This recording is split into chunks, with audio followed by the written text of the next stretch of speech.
Evening and welcome to the next installation in the Army Heritage Center Foundation series of webinars. I thank everybody for coming and joining us this evening. We have an interesting program online for you tonight. I'd like to introduce myself. I'm Jeff Hawks. I'm the Education Director for the Foundation.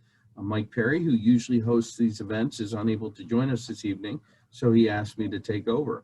We're very pleased this evening to welcome Professor Samuel J. Watson from the United States Military Academy, who is going to present this evening on federal military government and frontier military diplomacy in the early National West. Professor Watson is a professor of history at the United States Military Academy. Prior to joining the faculty at West Point, he taught at Houston Community College, Texas Southern University, and the University of St. Thomas in Houston. Professor Watson is an elected trustee of the Society for Military History. He served as book manuscript referee for 13 presses and as an article manuscript referee for 12 different scholarly journals.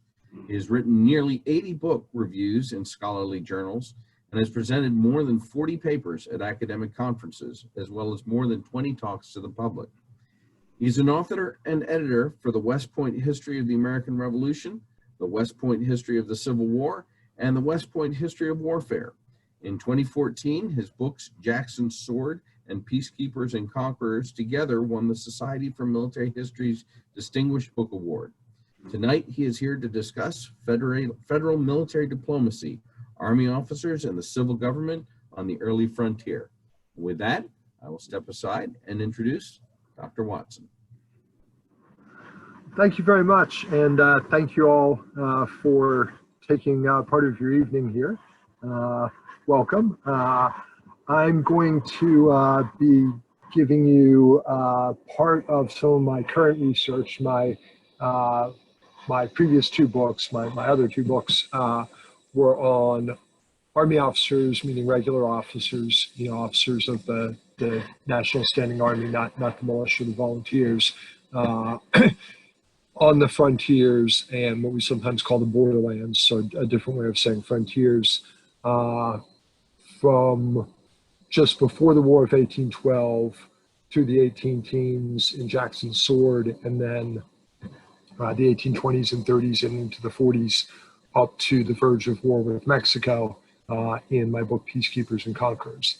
So now I'm working on what my editor at University Press of Kansas often calls the prequel, where I go back from the end of the American Revolution to the beginning of the War of 1812, when Army officers had much the same duties as they did later, this what I call frontier military diplomacy, or even federal diplomacy to both international counterparts, British and Spanish officers, or Native American groups and leaders, but also what we might call a diplomacy, so sort of a public diplomacy to American citizens, to white settlers, who the federal government wanted to encourage to behave in certain ways, to advance their interests, but also not to start wars that would be difficult for the United States. So before we start, we always give our disclaimer. These are my opinions. They're not those of West Point, the Department of History at West Point, Department of the Army, DOD, or any other federal agency. So what I'd like to do first is to set the scene for you a little bit. So here we're talking the 1780s and the 1790s. So the Confederation and the Federalist era. This is a period when the United States was very weak, and the United States Army was very weak. So the force that I'm talking about at Vincennes was part of, we call it the 1st American Regiment, but it was essentially what they call a regiment. It was essentially a battalion in size. So the officers I'm talking about at Vincennes and Detroit and Natchez, they were commanding forces of no more than what we would today call a company of, probably generally no more than 100 men. And you'll see at some points forces as small as a squad. But so they're not necessarily, so in these cases, they're not fighting Indians or Britons or Spaniards or anyone. Rather, they're showing the flag. They're staking out not just an American presence, because that's staked out by the settlers, but a national presence, a presence of the United States as a sovereign nation state. Now, they were doing this in areas with very diverse populations, and populations that have few strong loyalties to the United States, even among the whites or the Anglo-Americans. So, for example, at Vincennes, most of the inhabitants of Vincennes, and this is southern Indiana on the Wabash River, most of the inhabitants there were French or French Canadian, or of some French ancestry. Sometimes we call them Métis, where you have French, mixed French and native ancestry.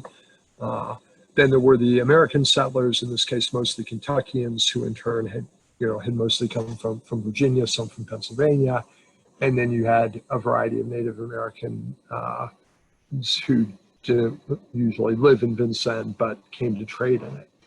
In Detroit, the majority of the population there, this is very small Detroit, right? These towns are, let's say 1,000 people at most. Detroit, you had mostly British subjects, British merchants, and then people who worked for them were dependent on them. And again, Native Americans who would come in to trade, and even fewer Americans. Vincennes, George Rogers Clark during the Revolution had, Kentucky expedition had gone through and captured Vincennes. And so Kentuckians were familiar with it. They'd come in. But Detroit, very few Americans, American citizens, when we get there in 1797. And then Natchez, which I won't talk about a lot because it's off to the south, but Natchez, you did have a good number of American settlers, but some of them were actually British subjects. In theory, of course, they were all Spanish subjects before the United States got there. You had a good number of slaves, African American slaves, who were also present at Vincennes and Detroit, despite that being the Northwest Territory, with slavery at least formally forbidden. And at Natchez, like the others, you had Native Americans who would come into the town to trade. So these are ethnically and culturally diverse populations, but they're also politically diverse, right? Just because the United States has gained title to Vincennes in the Treaty of Paris in 1783, or just because the British have finally left Detroit after the Jay Treaty, in 1794, ratified 1795, the British leave Detroit and some other posts along the northern border of the United States in 1796, and then the U.S. Army comes in 1796. But that doesn't mean that everybody in Detroit or Vincennes or later Natchez, immediately becomes a loyal American citizen or an eager American.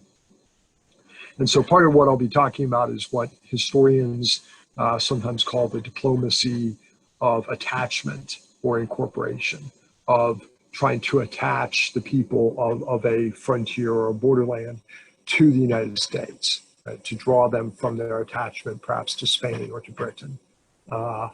And the diplomacy of incorporation to try and incorporate them, not just formally, but to incorporate them as loyal, happy Americans.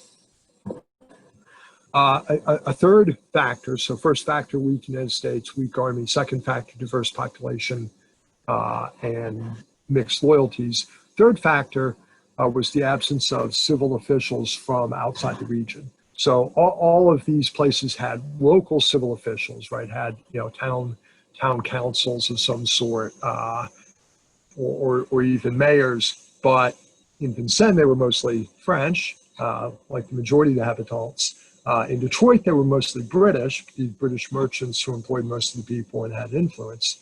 And in Natchez, it's a mix of Spanish officials and then Americans coming in and trying to change the local government to create an elected town council. And in the Northwest Territory and then in the Mississippi Territory at Natchez, the federal government was supposed to send appointed, these are all appointed at this point in the first stage of territorial government. So they were going to send appointed civil officials, many of whom were Continental Army veterans, like the officers I'm talking about here. So like Arthur St. Clair, a former Major General in the Continental Army, he's the governor of the Northwest Territory. He doesn't get to Vincennes until 1790, right? So 4 years after the U.S. Army arrives at Vincennes. And you see that pattern again and again in each of these territories, in each of these towns, that the federally appointed civil officials don't get there for several years. The civil officials who are there are locals with those mixed loyalties. And so U.S. Army officers are really the only formal representatives of the United States on the scene.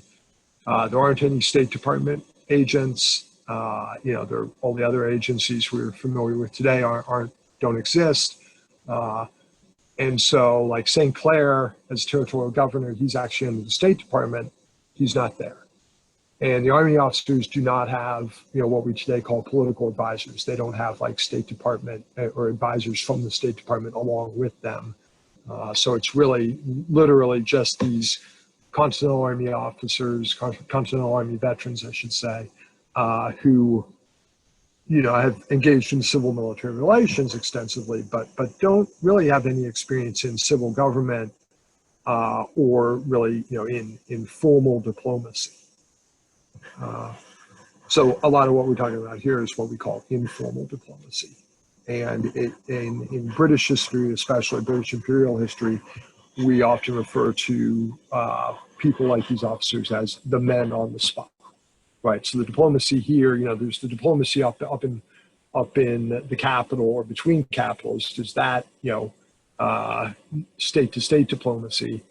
And we're talking about the diplomacy down here on the ground, on the spot, with the representatives of the different countries or the different ethnic groups in a frontier, in a borderland, in an era when another big factor, right, they can't communicate back to the capital quickly. So they have to make the decisions, and their governments generally expect them to make decisions to use their discretion. The idea of being like, don't get your country into war, don't alienate the local population, but on the other hand, don't let the local population, run wild and do whatever they want and attack each other and, get the country into war. So it's potentially a difficult situation. And as we start looking at Vincennes, the U.S. Army is getting there after about a decade of warfare between the Kentuckians and the Indians. The Kentuckians establishing their first settlements, or the Virginians establishing their first settlements in Kentucky, say 1774, and then fighting with the Indians who had hunted in Kentucky, hadn't really lived in Kentucky, mostly lived north of the Ohio, but then came south to hunt across Kentucky, just as the Virginians, the Long Hunters, the Daniel Boones had initially hunted in Kentucky from Virginia. So they've been fighting for about a decade. The Indians have mostly been driven out or had withdrawn or from Kentucky, but certainly didn't want the Kentuckians to come north of the Ohio. And so the Indians were continuing, different groups of Indians were continuing to raid into Kentucky. The Kentuckians were raiding up into what we call Ohio, the territory on which these the Indians lived.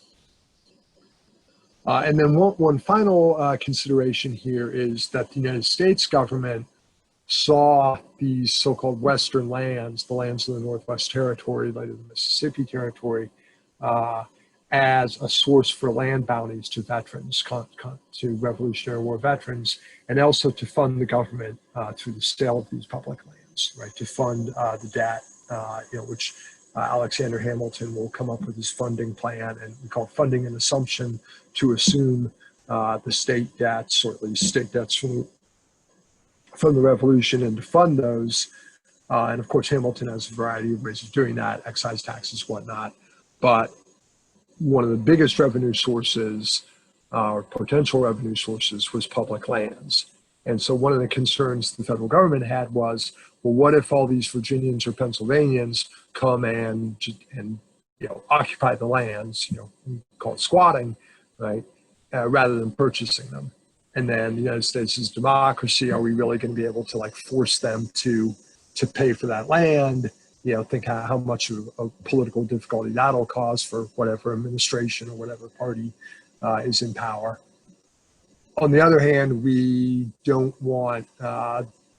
really want the Native Americans to hold on to the lands. The Washington administration thinks, and Secretary of War Henry Knox, both during the Confederation and then during the Washington administration, Knox and the administration, they do hope to get the Indians to sell the lands rather than conquering them and taking them without any compensation. But the disposition of those public lands is a principal concern for the federal government. So let me now turn to this is part of a larger paper, part of a chapter, and so forth.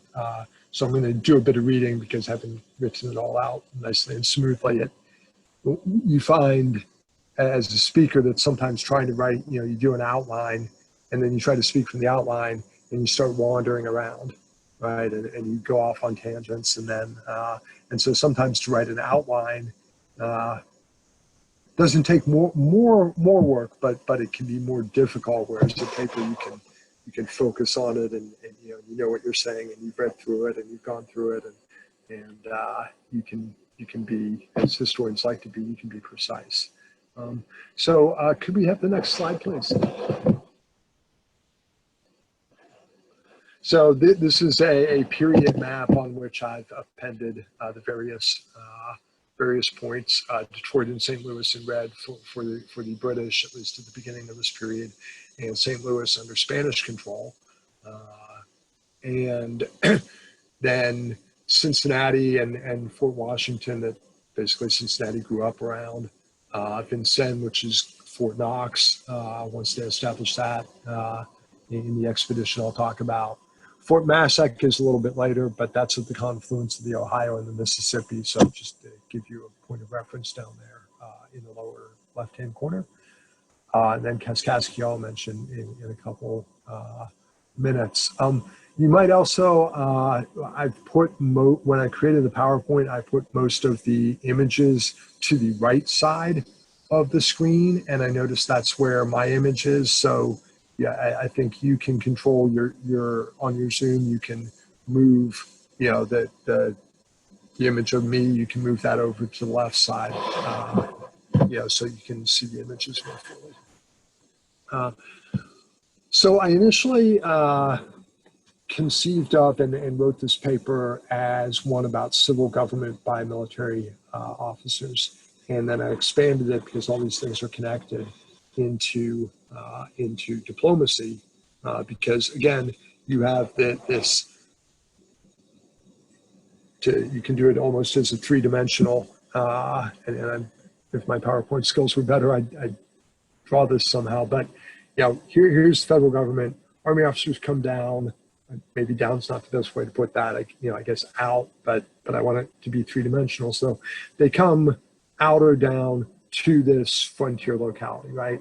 And now they're going to interact out here. I'll do this horizontally with the British and the Spanish and the Native Americans, but they're also, and so that's the diplomacy part, if you will, but they're also interacting here with the local white settlers, American citizens.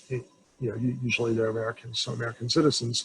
And so that could be the civil government part.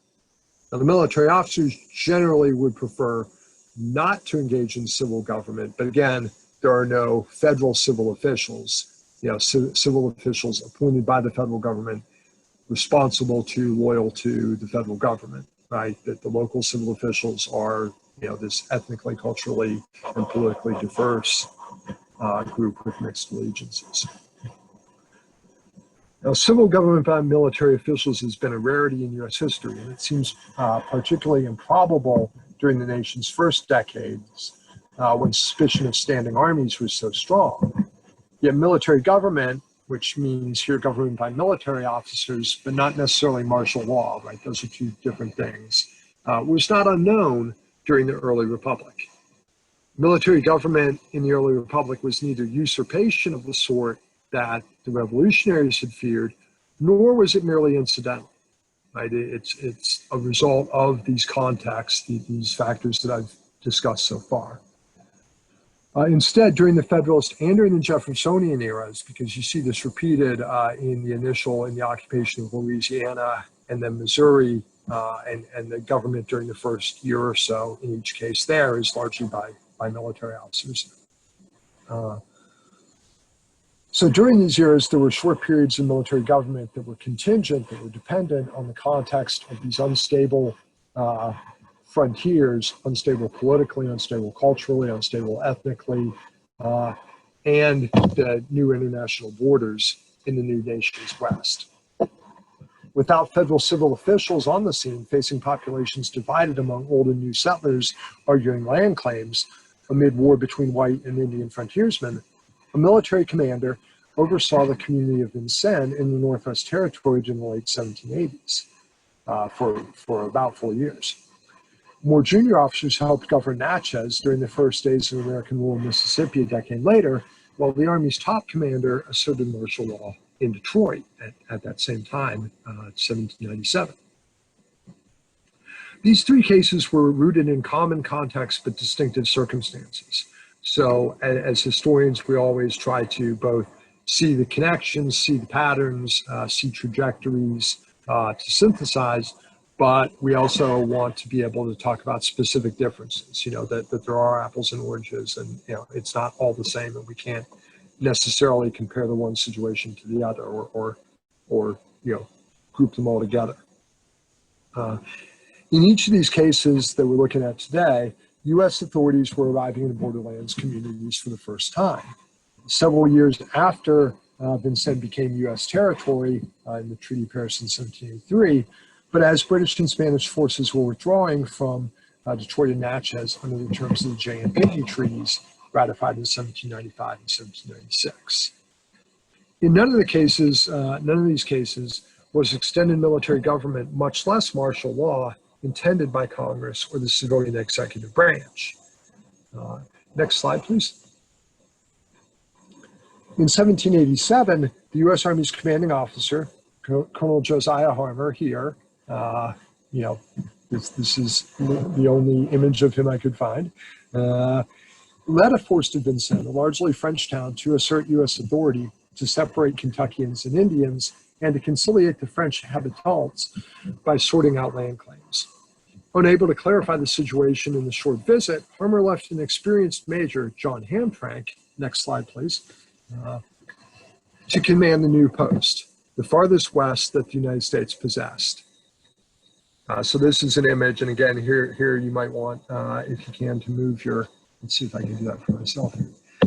Yep. This is an image of, clearly a 19th century image of Hamtramck proclaiming American sovereignty at Vincennes. And you find images like this for the American entry into New Orleans and the like.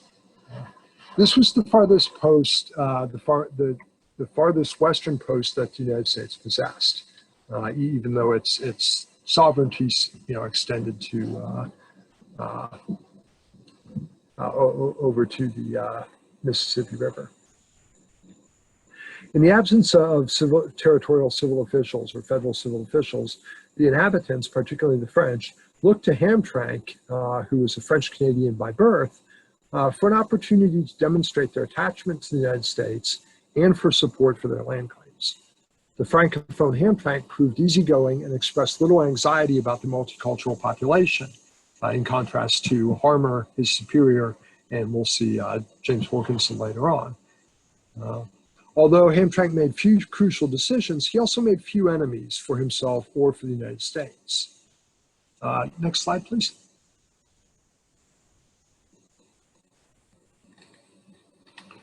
So these are the habitants. Next slide, please.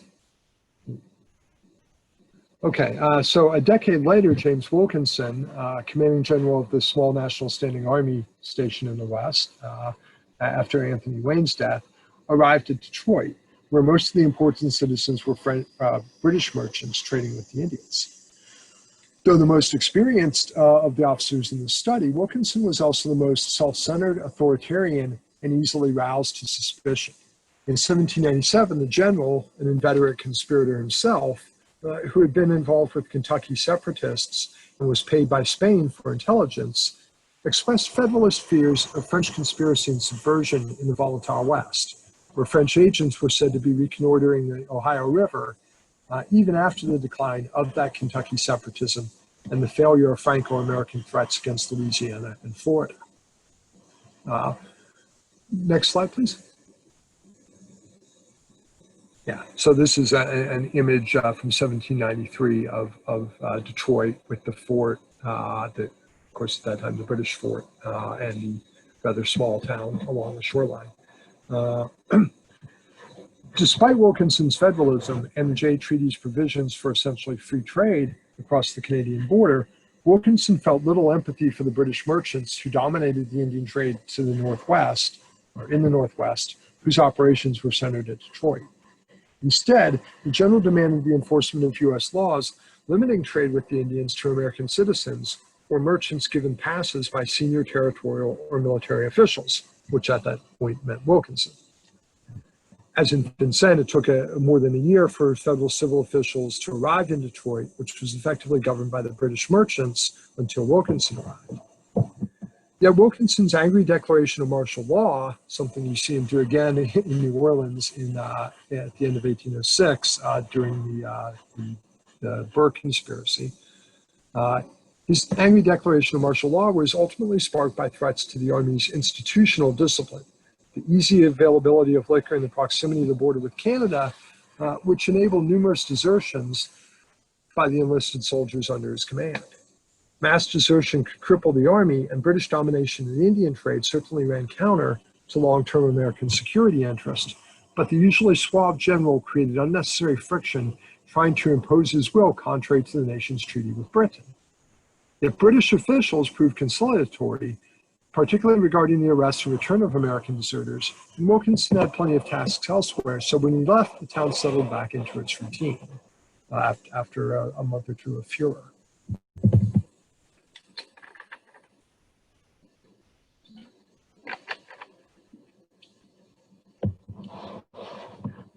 The third case study, which I'm only going to sort of refer to here shortly, of Natchez in 1797 and 1798, featured mere lieutenants and captains, the Army's most junior officers, reinforcing the federal civilian emissaries sent to survey the new international boundary between the United States and Spanish Florida. Although one of these officers was elected to the new Committee of Public Safety that asserted American governmental authority in Natchez, the Army's role was primarily to aid the civil authorities, whether that meant the surveyor, the Natchez municipal authorities, or officials of the new Mississippi Territory, who again arrived about a year after the Army. Because Spanish officials delayed handing over government authority, the Army also played a diplomatic role, pressing the Spanish to depart, but trying to restrain violence against them by American settlers. The military commanders sympathized with the settlers, but had to walk a fine line amid popular unrest, Spanish forces more numerous than the American ones, and the Choctaw and Chickasaw Indians nearby. Due to the unsettled conditions in the early Mississippi Territory, particularly white fears of the slaves they brought to cultivate plantations, military aid to the civil authorities continued for several years, though civil government was firmly established during 1798. In each case, and I'm going to go on to talk about Vincennes in more depth as the primary case study, in each case, the United States sought to assert sovereignty over a fluid, multicultural population with multiple allegiances, including American citizens, Native Americans, and inhabitants who could claim foreign protection. Military responses to the demands of civil government and civil-military relations were contingent, depending on the combination of local context with individual commanders. So clearly Wilkinson and John Hamtramck were very different. Facing little real tension in Vincennes itself, Hamtramck largely went with the flow of the frontier community, joining in a middle ground of governance that helped reconcile the French habitants to the United States. Facing friction with Spanish officials and the threat of violent disorder by American settlers, the inexperienced junior officers at Natchez proved almost equally sympathetic to local, and in this case meaning American, majorities among the white population. Commanders' mix of pressure on the Spanish and efforts to soothe the settlers helped smooth the transition from Spanish to American rule. Only James Wilkinson, who allowed his anxieties and authoritarianism to get the better of him, mistook the local balance of allegiance and attachment and created a crisis for himself. Military officials placed in civilian government roles were not universally or intrinsically authoritarian, or even strongly federalist in any sense beside the source of their commission. That is, in early American history, a lot of historians argue that the Federalists were very authoritarian. They weren't really democratic. They were, prepared to try to retain the control of the government by force. When, after Jefferson was elected, they were prepared to use force against states like, say, Virginia and by that point Kentucky, that were refusing to enforce federal laws.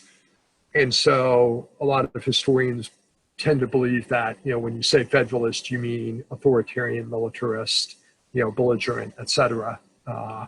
And I would say that that's not generally true of these Army officers, although we'll see them sometimes pretty belligerent towards specific groups. On the other hand, we should acknowledge that Wilkinson's behavior at Detroit in 1797 presaged his behavior in Missouri and New Orleans a decade later, demonstrating that individual commanders did matter. It made a difference who was in command, and that lower-ranking commanders were more likely to work with local civilian populations toward a consensual government. In all three cases, federal military commanders proved crucial players in what historian Peter Castro has called local diplomacy, and those politics of trying to attach people to American government in the United States, which Castro emphasizes in Louisiana during the decade after the Louisiana Purchase. On the other hand, the officers the people I'm talking about were officers in the National Army. They were not politicians, and they didn't have any previous ties to the local population. And they brought distinctive and autonomous perspectives and objectives as national agents and military commanders, right? Whereas Castor focuses on civilian politicians who were essentially, in his view, captured by so that American government in Louisiana was sort of captured by the French elites that essentially ran Louisiana at that point. And then later on that changes. But his argument is that the thrust of events is largely driven by the local leaders. I'm looking at these American national military officers coming in from the outside and maybe not necessarily driving things, but influencing things from their own national military perspective.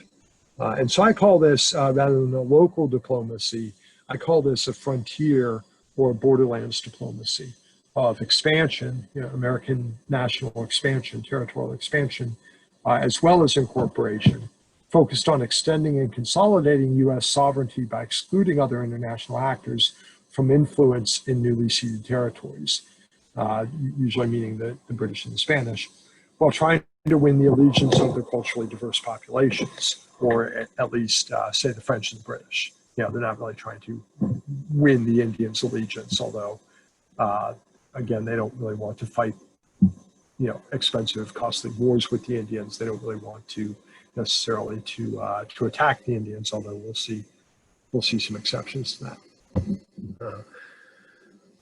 As historian Andrew Caton, who wrote about Indiana and Ohio, several books about those, observed, Army officers were, quote, the most trustworthy men the government, the federal government, could find for extending its sway to the west. So let me turn now to Vincennes. Next slide, please. And the situation in the, so this is just to give you a general map. You can see some of, I don't really have the PowerPoint skills to remove things from maps or to cover them over, I guess. But you can see some of the key points. I guess it's a little low. Kaskaskia is just south of Cahokia. Yeah. So Cahokia, is really, I think here just for reference. I think there was a sort of French settlement there, but it's very small. So our focus here is there Vincennes on the Wabash River. The situation in the Northwest Territory in 1786 was the most violent of those studied here. Native Americans and white Kentuckians traded back and forth in a continuation of the war that had begun before the Revolution. Lacking the power to enforce peace between such uncompromising combatants, the Confederation was unable to extend even the minimal control over the nation's western frontier it had held at the end of the Revolution. The desire to preempt violence by frontier citizens, the substantial Kentuckian offensives against Indians on the Wabash in 1786, these are mostly Wea and Piankeshaw Indians, precipitated the Confederation's most ambitious military operation, the 1787 expedition to the French settlement at Vincennes on the Wabash, 80 to 100, depending on how you count, miles northwest of the Army's westernmost outpost at Fort Finney, which is opposite Louisville. This movement, the first really significant projection of federal military force since the Revolutionary War. Again, remember, this is a single regiment. It's really only the size of a battalion today. So, they can really only do one thing at a time. This movement led to a 3-year test of military involvement in civil government, providing the most sustained example of the limits, reach, and complexities of federal military policy in the Northwest prior to the wars against the Ohio Indians that come in the early 1790s. And that's what people usually focus on when they look at the Army in the Northwest Territory, but I'm looking before that. At Vincennes, in a militarily contested area already settled by Frenchmen and Métis, people of mixed French and native ancestry, who were on good terms with the Indians, U.S. military government served a military and a national diplomacy aimed at all the diverse players in the region. Unrestrained military action by the Kentucky Long Knives, as they were called, blended into private theft and vengeance, repeatedly aggravating chaos and uncertainty in the region. In July 1786, 450 Indians gathered outside Vincennes to demonstrate against a white accused of murder, a protest Kentuckians interpreted as a threat of retaliation. That autumn, Kentucky militia pursuing Chickamauga Cherokee raiders in the Ohio Valley, the Cherokee raided pretty far north, or ranged pretty far north, fell on friendly Cherokee hunters by mistake. Harry Inn, the state attorney for the Kentucky District of Virginia, refused to prosecute the Kentuckians who had attacked the friendly Cherokee and warned that Kentucky would, quote, revolt from the Union and endeavor to erect an independent government unless protected by the Indians, whichever Indians. Virginia had given up its claims to Western land in 1784, but its Kentucky citizens accused the French in the region had given up its claims to the United States. But its Kentucky citizens accused the French in the region of lukewarmness toward the United States and squatted on land the French habitants held under pre-revolutionary grants. When undisciplined Kentucky volunteers mutinied outside Vincennes, George Rogers Clark established a post there and began negotiations with the Indians, threatening further usurpation of federal authority, while some of the remaining militia seized the goods of the French and the Métis habitants and plundered a Spanish trading vessel. Fearing the alienation of land the nation depended on for its future revenue, Secretary of War Henry Knox warned Congress that the Kentuckians would wrest all the immense property of the Western Territory out of the hands of the public unless restrained. So the conflict at this point would appear to be mostly between the United States government, such as it was, and its Kentucky citizens. Remember, Kentucky's not a state yet, but so more a conflict among white settlers in the West than between whites and Indians. Next slide, please. Martial autonomy may have served Kentuckians well, meaning having their own volunteers and their own militia doing their own thing, pursuing their own interests. But violence independent of national oversight posed threats to national sovereignty and national security. Already chastened by Knox's reprimand for allowing some of the regular Army soldiers to serve under militia command with the Kentuckians, in May 1787, the federal military commander, Colonel Josiah Harmar, commander of this first American regiment, suggested the need for a respectable post at the mouth of the Ohio or the Wabash. Otherwise, the Kentucky flood might produce irresistible pressure to open the navigation of the Mississippi, threatening secession by the Kentuckians if they didn't get what they wanted from the U.S. or protection or support, or entangling the United States in war, or perhaps even having to make some kind of dependent alliance with Spain. Harmar also suggested a post well up the Wabash in the heart of the Indian country to keep the Indians in awe, as he said, presumably bringing peace and mollifying the Kentuckians. These measures, the colonel believed, would assert national sovereignty and secure the national interest against the many, both whites and Indians in his view, who wished to live under no government, as he put it. I'll try to speak in pompous voices for most of these officials, although Hamtramck probably sounded a little smoother and calmer. That July, Secretary of War Knox advised Congress that legal coercive power, embodied in organized armed force under federal direction, was indispensable in order to evince to the world the disposition and power of the United States to govern and control their own citizens.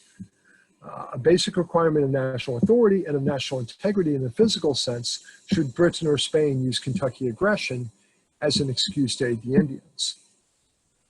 With few members save nationalists remaining in attendance at Congress and the Constitutional Convention meeting nearby providing an example, Congress had already decided to act, directing Knox to evict the Kentucky squatters from the area around Vincennes. Yet the Northwest Ordinance was brand new and the civil officials of the territorial administration had not been appointed, so for the next 3 years, military commanders would work with local civil officials as the only representatives of federal authority in the farther Northwest. Next slide, please. Although a post at the confluence of the Ohio and Mississippi, next slide, please. So that's Harmar again, who we'll see is kind of hard-nosed. So this is part of the Vincennes Historic Park, I think a state historic park today. Although a post at the confluence of the Ohio and the Mississippi farther southwest might help separate Kentuckians and Spaniards, which was important, it was too far a leap to supply or reinforce, while Vincennes, 80 miles up the Wabash, presented the possibility of separating Kentuckians and Indians while influencing the French who dominated trade with the Indians in the Wabash Valley and across much of that region. In 1787, the United States was trying to keep the peace. It certainly lacked the force for war. So separating the combatants meant restraining white frontiersmen as much as native ones. In Harmar's eyes, the primary source of difficulty was neither savage Indians nor foreign Frenchmen. Instead, Harmar hoped that this movement of the troops will have a particularly good effect. It will deter several, meaning many, people from Kentucky and other parts from seizing the public lands that they had seen while raiding the Indians. Harmar prepared the way for his expedition by hiring a French merchant from Kentucky as interpreter and sending a letter to some of the leading Frenchmen at Vincennes, asking them to serve as intermediaries to the Indians. Harmar's message set forth both values and objectives, phrased in such a way as to appeal, at least in theory, to all parties, French, Indian, and Anglo-American, in the area. His soldiers were not a set of villains, but regulars, sent by the Grand Council of the Empire, a revealing term for Congress, in order to preserve good faith with them and to protect the legal inhabitants, meaning the French, in their rights. Yet perceptions of rights and good faith would depend very much on understandings of legality, and those turn very much on one's perspective.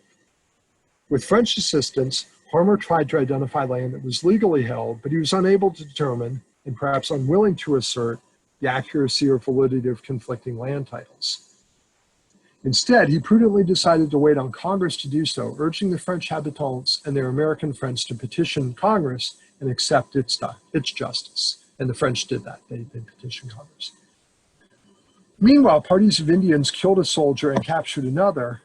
Some Native leaders disavowed the attacks, but the decentralization of Native society made it impossible for them to secure internal unity and guarantee peace. In other words, young warriors would often strike out on their own to raid, whether for plunder or to demonstrate their masculinity, to gain honor and reputation. So much like the United States had a hard time controlling the Kentuckians, Virginia had a hard time controlling the Kentuckians, and even Kentucky leaders like George Rogers Clark had a hard time controlling the Kentuckians. Native leaders had a hard time controlling their warriors. Consequently, Colonel Harmar, now promoted to Brigadier General in recognition of the expedition's importance and the value of rank for diplomatic prestige, returned to conciliating the Indians and Frenchmen by coercing the American frontiersmen. The great objects I have to attend to will be to prevent illegal encroachments on the public lands, to secure happiness to the inhabitants, French and Indian as well as American, to protect private property from arbitrary invasion, and to remove, if possible, diffidence, fear, and jealousy from the minds of the Indians.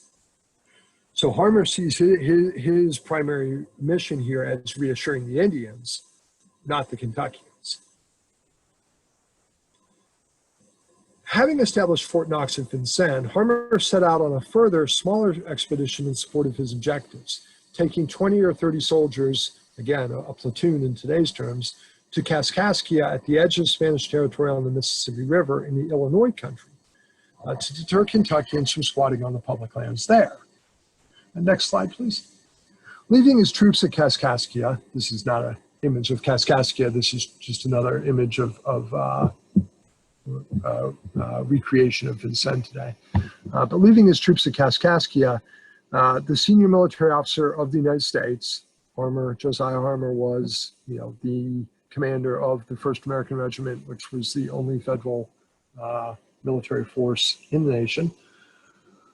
Harmar traveled on with several of the local French leaders to visit French and American settlements along the river, and concluded this exercise in national and federal public relations and interethnic diplomacy by visiting the Spanish commandants in St. Louis and St. Genevieve, 150 miles west of Vincennes. Back at Kaskaskia, he sought to encourage order and adherence to U.S. authority by organizing the militia and advising the inhabitants to abide by the courts, local courts here, no federal courts out there yet, and to restrain turbulent or refractory persons until Congress should be pleased to order a government for you. Returning to Vincennes for a conference with the Bianchon Indians, Harmar shifted from conciliation to intimidation, which he often, I think, preferred. I was determined to impress upon the Indians as much as possible the majesty of the United States, and at the same time that they were informed that it was the wish of Congress to live in peace and friendship with them. Likewise, to let them know that if they persisted in being hostile, that a body of troops would march to their towns and sweep them off the face of the earth. And it's worth noting, because historians now debate, to what extent American policy was genocidal, that Army officers and American civilian leaders often use language like exterminate, extirpate, sweep them off the face of the earth. I tend to take that as it could indeed mean to kill all the Indians in a certain area, a certain group of Indians. It generally doesn't mean to kill all the Indians in North America, right? It generally doesn't mean to kill all the Wea or all the Piankshaw. I think it's generally sort of rhetorical. That said, the United States is clearly engaged in what we would today call ethnic cleansing, in trying to push the Indians, an ethnic and a cultural group, off of land that they had lived on, and essentially to enable their replacement by the white settlers. Nevertheless, despite this language, Harmar recognized that white frontiersmen were the principal aggressors. When a skittish Congress authorized Harmar to call on Virginia for 1,000 militiamen in case of Indian belligerence, Harmar concluded that nothing appeared to justify me in making the application. Indeed, Harmar lamented that the truly mortifying threat to national sovereignty continued to go unaddressed, that while the government held negotiations with the Indians, there should be such presumption in the people of Kentucky as to be forming expeditions against the natives, right? So Harmar, like most federal officials, wants the federal government to control diplomacy with the Indians, or the British and the Spanish. He wants the federal government to control the use of force, to decide when, where, how, who the armed force of the United States should attack. Next slide, please. Harmar left Major John Hamtramck, who's really my star, even though he didn't leave as much of a rich record as Harmar. Harmar left John Hamtramck, a French-Canadian Catholic and incidentally the son of a barber, as a haircutter, in charge at Vincennes, a substantial trading village with a population of 900 French and Métis and 400 Americans, mostly Kentuckians, when Harmar returned to Marietta, far to the east.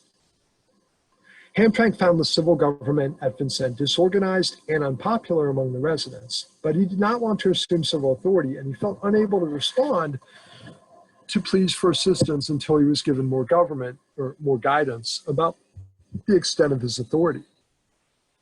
Whether because of his origins or a sense of his limitations, the major proved a wise choice as the principal representative of federal authority to the French Northwest. While Harmar sounded an authoritarian tone, maintaining that these people are entirely unacquainted with what Americans call liberty, and advising Knox that a commandant, a military official, to give them orders is the best form of government. Hamtramck, on the other hand, consistently tried to foster democratic local government. Dissatisfied, so Army officers were very different in their approaches. Dissatisfied inhabitants seized the new opportunity presented by Hamtramck and petitioned him against the existing village court, which essentially the municipal government. Hamtramck gradually came to see that court as the most unjust court that could have been invented. After the most important of the magistrates died during the winter, Hamtramck dissolved the old court, ordered new magistrates to be elected, and established new regulations for them. Hamtramck's regulations were limited to establishing the number of magistrates, their jurisdiction, which included creating an appellate court, trial by jury in all cases, and lower court fees, which were often a source of revenue in frontier regions. In contrast, Territorial Secretary Winthrop Sargent, a future arch-federalist who pressed inflexible municipal regulations in all of his assignments, promulgated much more restrictive ones upon his arrival at Vincennes in the summer of 1790. So the United States, U.S. government here at Vincennes actually became sort of less democratic once civilian government took over from this military officer, Hamtramck. Three of the five newly elected magistrates were Americans, so the Americans were happy. Although one was a former Kentucky squatter whom Hamtramck distrusted, the major accepted the verdict of the people. In other words, he didn't appoint or attempt to remove any of these locally elected officials. Although his dismissal of the original court has the look of military rule, Hamtramck was much less authoritarian than most Federalist officials like Sargent, whether they were civil or military in the Northwest Territory. And he had no desire to impose martial law. He was a military officer, but he wanted to govern Vincennes or to encourage its government through existing civil law. Instead, Hamtramck believed it high time that civil government should take place in this country, and he avoided acts of civil government himself as much as possible, which was difficult given the multitude of appeals to the authority that inhabitants presumed he held. So there was some truth that under British rule between 1763 and 1783, and under French rule before 1763, the government had often been by military officers. Again, not necessarily martial law, but military officers, and referred to as commandants. And so a lot of particularly the French at Vincennes, saw Hamtramck in that light and expected him to basically, like run things. And so their thought was that they would appeal to him to try and get what they wanted. And what Hamtramck is saying is like, no, I don't want to run things. You guys need to hold elections. You guys need to have your court, and govern yourselves, at least through representatives.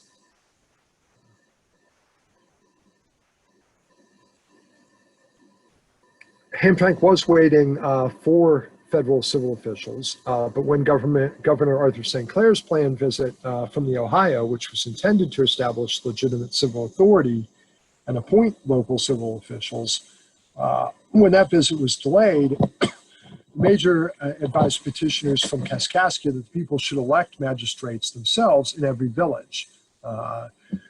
Though he suggested they stay any execution of judgments in favor of creditors unless the latter gave bonds. So he's trying to respect property rights, not have any premature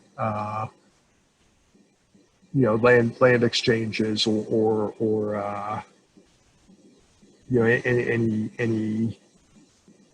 any exchanges of funds that couldn't be remedied later. In other words, Hamtramck advised the French habitants of Illinois and Indiana to establish local self-government in advance of federal territorial government. The Kentucky courts refused to accept any acts by any magistrates not explicitly authorized by the territorial governor, St. Clair, who actually was spending a lot of time in the east of the Appalachians, and not in the territorial at all. So Hamtramck begged, for the sake of the people, that His Excellency, St. Clair, would give me certain powers to create magistrates, a sheriff, and other officers. Hamtramck's actions were ratified by territorial civil officials upon their arrival in 1790, nearly 3 years after the U.S. Army appeared in Vincennes. And at that point, town leaders in Vincennes praised what they called the just and humane attention paid by Major Hamtramck to the rights and feelings of every individual. Indeed, Hamtramck took local and frontier diplomacy to new heights, marrying a French widow at Vincennes in 1790. Due to Hamtramck's efforts, historian Andrew Caton concluded that the United States gained credibility as the ultimate umpire between French and American claims. Next slide, please. This is an image of John Hamtramck's trunk, for his personal possessions. That is at the West Point Museum. And although it's not a very exciting image, you can ponder it. The Vincennes expedition had less effect on the Indians, Britain, or Spain. Hamtramck's force attracted offers of alliance from Indian tribes at war with one another, but his lack of supplies and his distrust of the Indians, to say nothing of his lack of authority to initiate war, precluded action. On the other hand, Fort Knox at Vincennes provided the national government with its most distant listening post in the Northwest Territory during the 1780s. Remember, there are no American forts, towns, what have you, really north or you could say Kaskaskia to the west, but none north of Vincennes.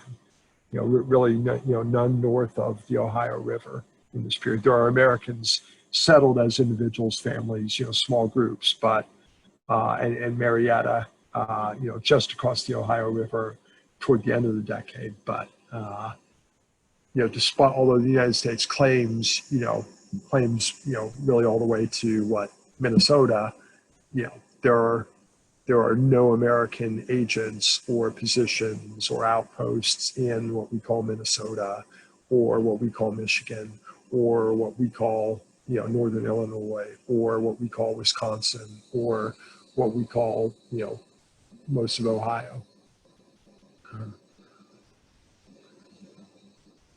Hamtramck forwarded information received from Indian, British, and Spanish activities, or about their activities, across the wide arc all the way from Natchez in Mississippi to the south up to Detroit. And he reported distances and obstacles to navigation on the Wabash in response to President Washington's inquiries.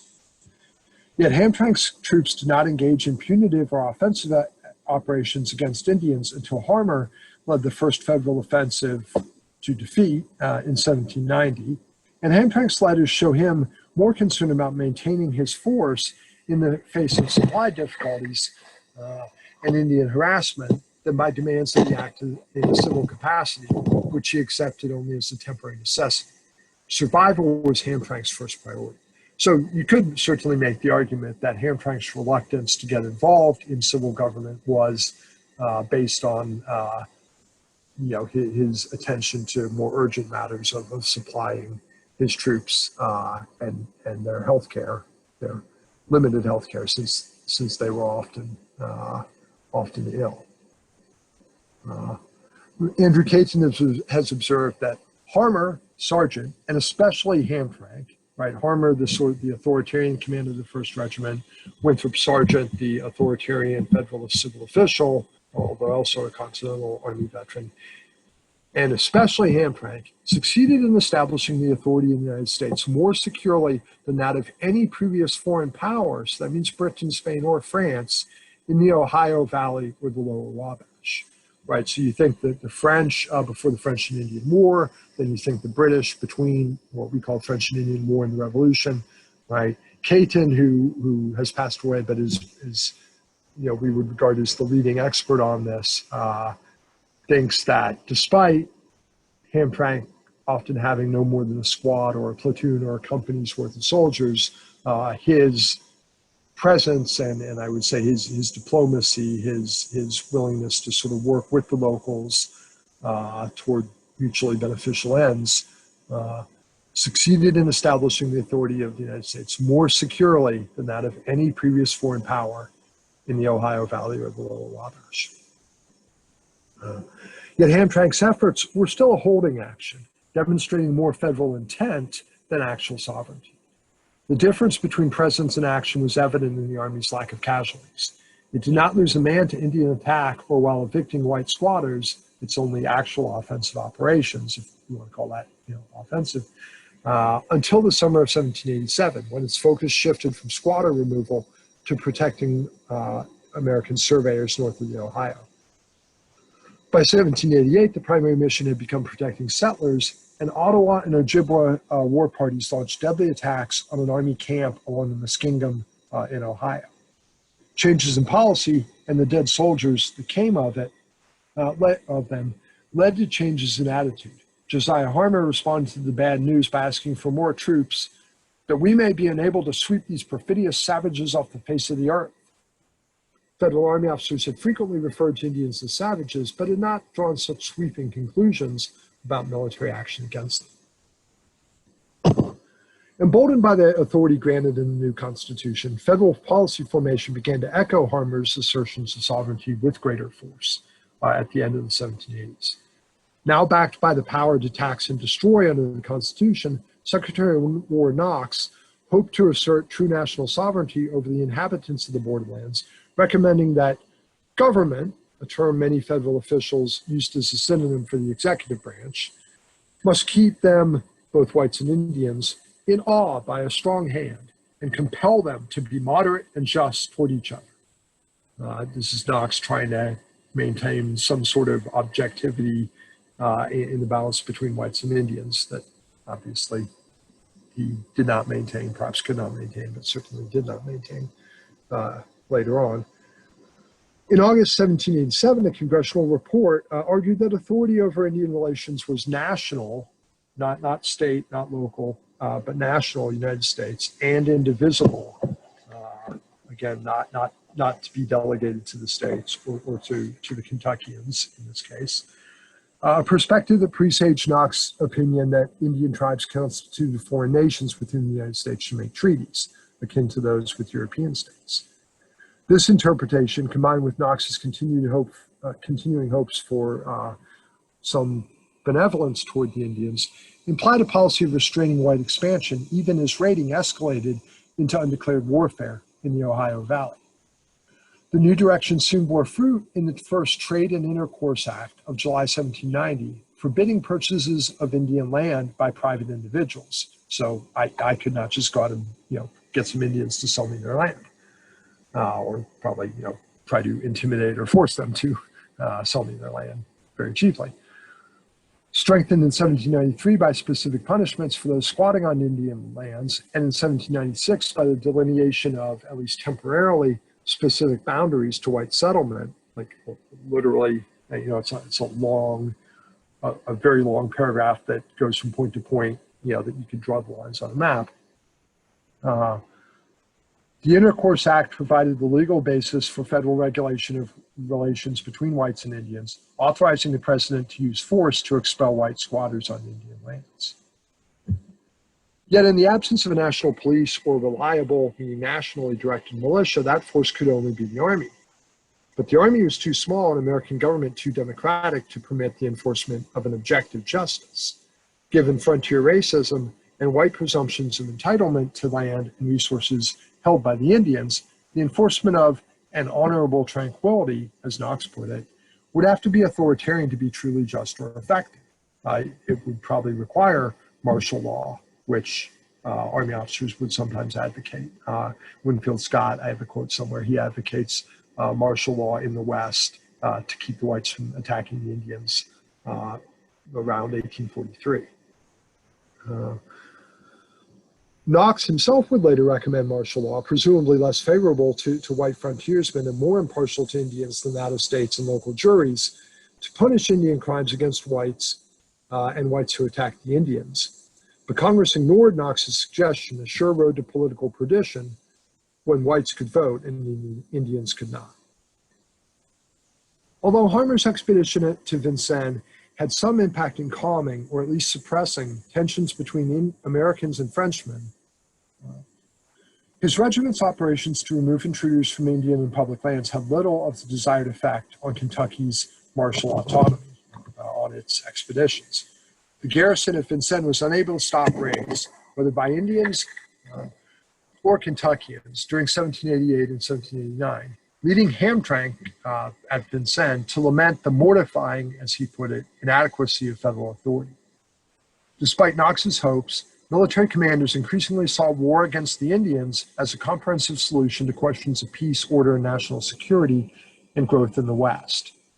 Faced with scalp taking by the Weas, Hamtramck advised that we will have a good deal of trouble with those villains until they are destroyed. Right? So Hamtramck's language is getting more belligerent and more violent. And Hamtramck proposed an expedition against them. But the most he was actually able to do was to prohibit their trading at Vincennes. Josiah Harmar responded with the encouraging news of New Hampshire's ratification of the Constitution. I am in hopes the wheels of government will soon be put in motion in order that we may be enabled to extirpate these perfidious savages if they continue committing hostilities. Arthur St. Clair, Revolutionary War general appointed the civil governor of the Northwest Territory, considered war inevitable. And perhaps given the dynamics of white settlers expanding, and not being able to control their expansion or to restrain it, that may well be so.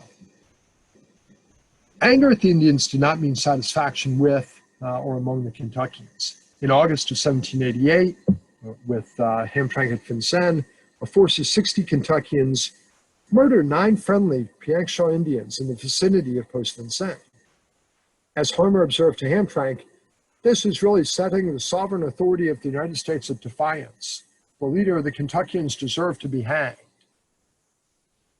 With the loyalty of the American militia, the Kentuckians, uncertain, and only 9 soldiers fit for duty at Vincennes, right? So Hamtramck had probably 20 or 30 soldiers, but a bunch of them were sick.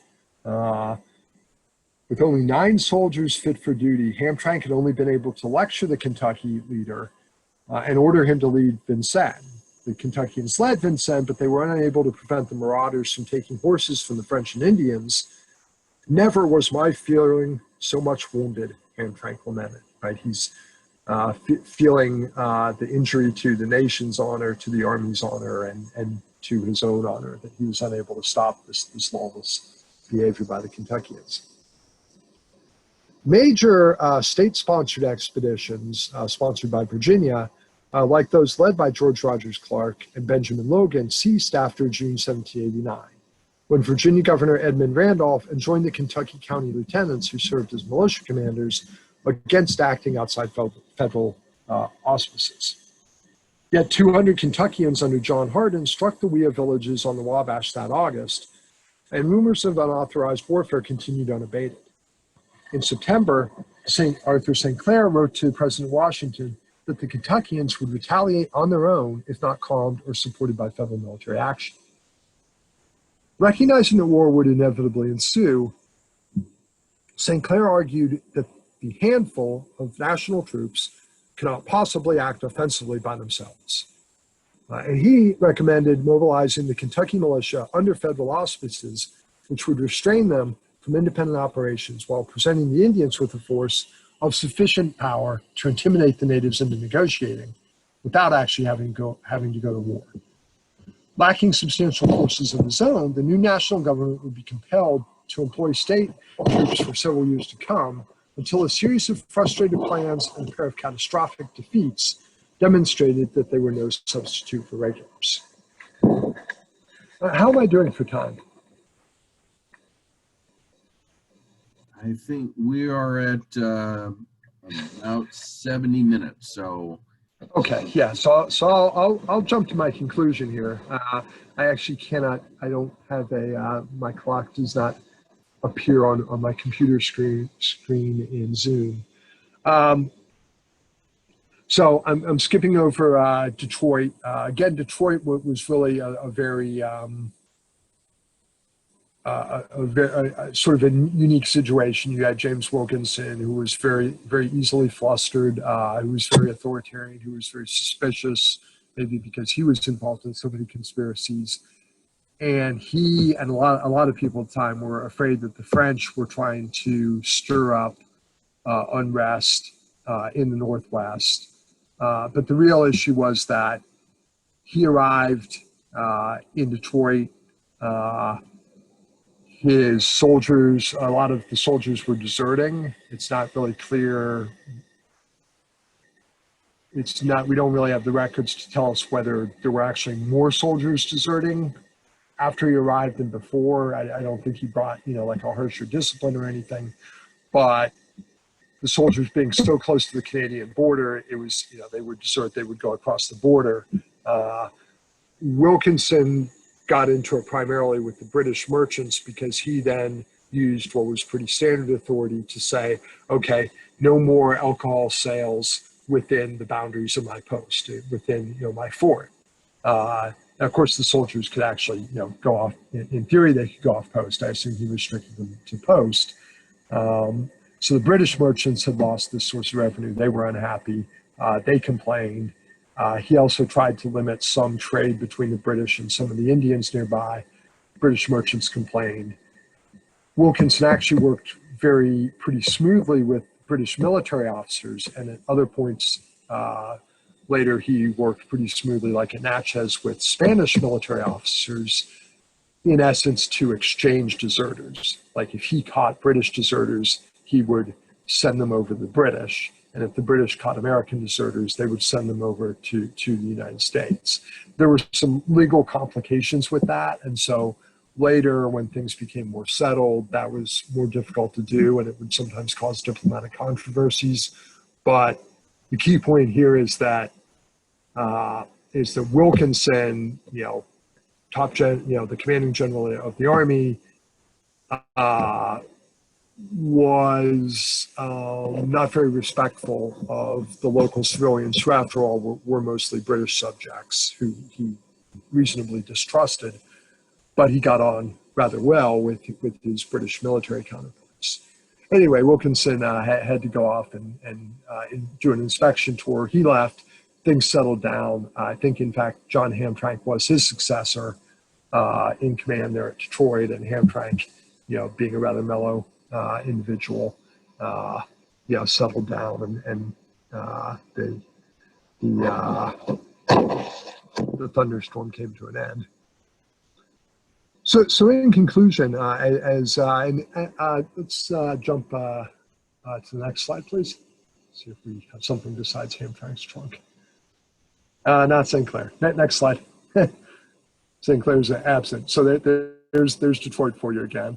This was pretty much the fort that the Americans occupied after the British left. Next slide, please.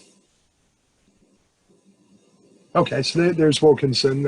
If you want to see a 18th century gentleman in his finery. Next slide, please. And there he is, looking even more dramatic. Let's see. How about the next slide? Okay. Let's go back to Wilkinson, as demoralizing as that may seem. So, as Andrew Caton observed, you can see he's very quotable.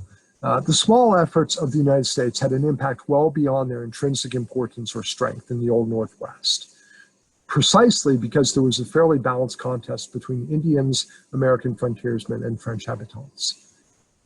Despite having forces of only 10 or 30 or 100 or the total force of 1,000 soldiers, the United States secured its position in the Northwest by resolving long-standing disputes in what most white inhabitants accepted as a fair process, even when military officers were administering this process. Like Hamtramck at Vincennes, American officers at Natchez had come in the Southwest a decade later, in Mississippi, had come to recognize the power of popular sentiment and the need to conciliate public opinion in newly acquired borderlands regions. So with the exception of Wilkinson, these officers are not coming in saying, hey, this is the U.S. Army, we're in charge here, do what we say. They tried to work with the local civilians. Like Hamtramck, the American officers at Natchez asserted the primacy of order, stability, and the rule of law, but they felt no need to use military force or martial law to impose U.S. authority over friendly or potentially friendly civilian populations. In all three instances, at Vincennes, Detroit, and Natchez, federal military commanders worried that international rivalries and cultural differences would contribute to political, economic, and even social turmoil and undermine the sovereignty of the fledgling United States. Yet only the high-ranking and volatile Wilkinson, who was actually in the most secure position of the three commanders, since Britain had clearly ceded Detroit to the United States through an international treaty, and the British were at that point cooperating with the United States, only Wilkinson acted arbitrarily or counterproductively. And the impact of his actions was ameliorated by national diplomacy and local inertia, and by the efforts of his successors, including Hamtramck. Military federalism, so federalism as in the Federalists, meant fears of subversion and conspiracy among some civilians, say the Jeffersonians, but rarely the excesses of martial law, which even Wilkinson applied primarily against his own soldiers' quest for autonomy through desertion. While the advent of American government threatened middle grounds everywhere, the patient, nuanced actions of National Army officers smoothed potentially explosive transitions in Vincennes and the Mississippi Territory. National and military diplomacy combined with local diplomacy and the diplomacy of attachment and incorporation to form a federal diplomacy, a lot of different ways to put this, of expansion. A federal diplomacy of expansion that was beneficial to the federal government and to most white frontiersmen, civilian and military, with the exception of the Army's deeply subjugated enlisted soldiers, who were often compared by contemporaries to slaves, like those who later worked the plantations around Natchez. Thank you. And I'll be happy to take questions. Okay, thank you very much, Dr. Watson. Oh, let's go to the next slide so we can have a pressing image for everybody to look at. There we go. All right, so for our guests, we do have the question and answer box. You should see that at the bottom of your page. So if you have some questions, please go ahead and type them there and I will pass them on. While you're typing, Isaac Guion was actually a captain at the time. He was the lead American officer at Natchez. And you can see he has a nice, he became a planter with the plantation and slaves in the vicinity of Natchez. So he what would you say? He incorporated himself into the local civilian community after he had to leave the Army.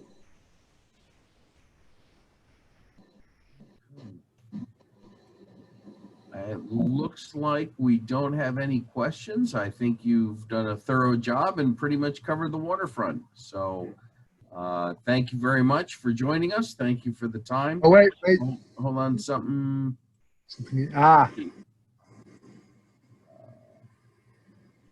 Vincennes. We have a comment that in Vincennes. southern Indiana, they pronounce the S in Vincennes, and he's not sure at what point in history this started.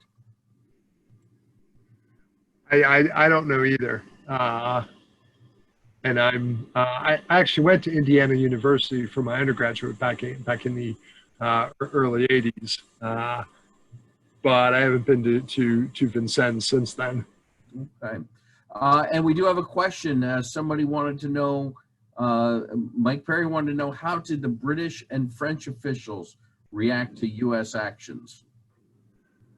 Well, there weren't actually any French officials here because, the French have been gone since 1763. So we're really talking, these are, I guess the easy way to say would be that they're French Canadians who live there.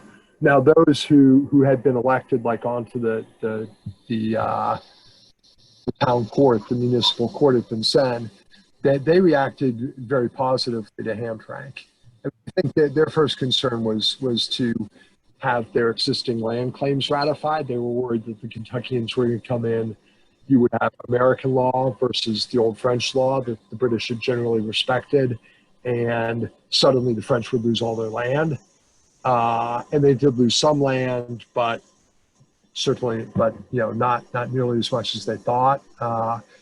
And so I think on the whole, they were pretty happy. They certainly liked Hamtramck because, he spoke the language, he was of their religion. He was not domineering in any way. The British officials, like up in Detroit, the military officers generally worked well with Wilkinson. I think also the British military officers, they were thinking at the national level. The British merchants were thinking like, oh, I can't sell whiskey to American soldiers anymore. I'm going to lose this money. Who is this guy coming in? I always sell whiskey to soldiers. What's going on here? The British military officers were probably thinking like, yeah, I hate when they sell whiskey to my soldiers and my soldiers desert, so. But the British officers generally, they tried to kind of stay quiet. They probably didn't want to alienate the British merchants, and they didn't want, Wilkinson, complaining that they weren't cooperating. And what was the reaction in the home countries, the officials back in Great Britain and France? That I don't really know, but one of the distinctive features here, although maybe not distinctive to a frontier, is that the communication was so slow that for all the officials, from all the countries, really the authority had been delegated to conduct things locally. So Britain at this point, they call it Canada or the Canadas, right? They have their own governor there who pretty much runs things all, in some ways like we would say a combatant commander today, has that level of military authority, but also has a lot of civilian authority. British Canada wasn't really democratically governed at that point. It was essentially military government, with probably the military commanders trying to take account of local concerns, local feelings. But I think for the British, the key thing was, the British are fighting the French at this point, right? So the British are they certainly want to have as much power as they can in the Northwest. But once Anthony Wayne and the Legion, defeat the Indians at Fallen Timbers, the British commander on the spot decides, I'm not going to give shelter to the Indians. I'm not going to fight the Americans to help the Indians. And the British government ratifies that decision. And you can see that's a few months before the Jay Treaty. So it's hard to say who knew what when. But the British government, like the British Army officers on the spot, didn't want to fight the United States at the same time they were fighting the British. Or I'm sorry, at the same time they were fighting the French. All right. And that is it for our questions, and that is it for our time. I think a very interesting presentation, and thank you again for joining us. Thank you to our guests for joining us, and thank you, Dr. Watson, for sharing your knowledge with us. Oh, thank you all. And I will, next time when I do this in a couple weeks, I'll be focusing less on this diplomacy and more specifically on the Army's involvement in political disputes, partisan disputes among American civilians during the Jacksonian era. So involvement in, or lack of involvement, or trying to avoid getting involved in rioting, urban rioting that was very common in the Jacksonian period. So we'll be focusing kind of inward and seeing how the Army, what Army officers thought about being asked to intervene on one side or the other in disputes between Democrats and Republicans, 180, 200 years ago. Excellent. We look forward to it. Thank you very much.